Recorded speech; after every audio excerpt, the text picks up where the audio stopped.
Мен өзіме 20 минут уақыт бөлсем, ішімде бір дауыс: эгоистсің дейді. Бізге кішкентайымыздан үйретті: жақсы қыз бол, үндеме, сабағыңды жақсы оқы. Кейінгі өмірімізге, қазіргі өмірімізге ол әсер етіп жатыр. Жақсы ана бол, балаларыңа ұрыспа. Жақсы әйел бол, шыда. Жақсы келін бол, үндеме. Бірақ осы рөлдердің ішінде барлығына үлгеріп жүріп, жақсы ана болуға, жақсы келін болуға, жақсы әйел болуға, жақсы жұмысшы болуға үлгереміз. Бірақ өзімізге уақыт табуға мүлдем үлгермейміз. Мен мына нәрсені түсіндім: өз-өзіңді жақсы көру, өз-өзіңе уақыт бөлу — бұл ешқандай да эгоизм емес. Бұл өзіңнің психикалық саулығыңның кепілі. Егер де мен өзімді жақсы көрмесем, өзімді бірінші орынға қоймасам, ешкім мені жақсы көрмейді. Сені бірінші орынға қоймайды. Сені маңызды санамайды. Себебі сен өзіңді маңызсыз санайсың. Шаршаған ана, шаршаған әйел ешқашан бақытты әйел бола алмайды. Шаршаған ана жылулық бере алмайды. Себебі ол өзін махаббатқа, жылулыққа, сүйіспеншілікке, мейірімге толтырған жоқ. Яғни өзінің ішкі батареясын қуаттамады. Заряды жоқ, энергия жоқ. Міне, сондықтан да өз-өзіңе уақыт бөлу, өз-өзіңді жақсы көру — бұл ешқандай эгоизм емес, бұл өзіңді бағалау, бұл өзіңді құрметтеу.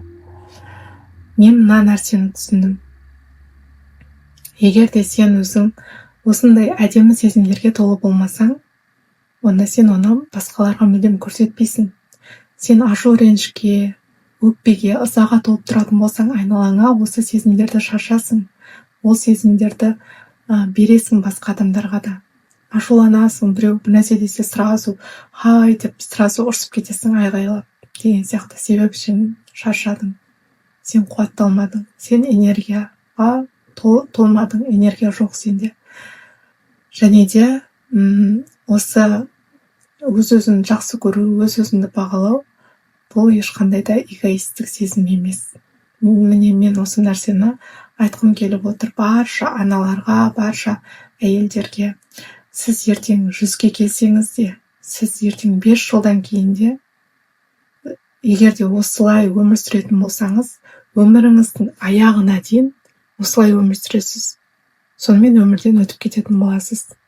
Мен кезінде, жас кезінде сендерді балаларыңызға айтатын боласыз: сендер үшін үйтіп едім, сендер үшін бүйтіп едім. Міне, соның қарымын қайтарыңдар маған деген сияқты.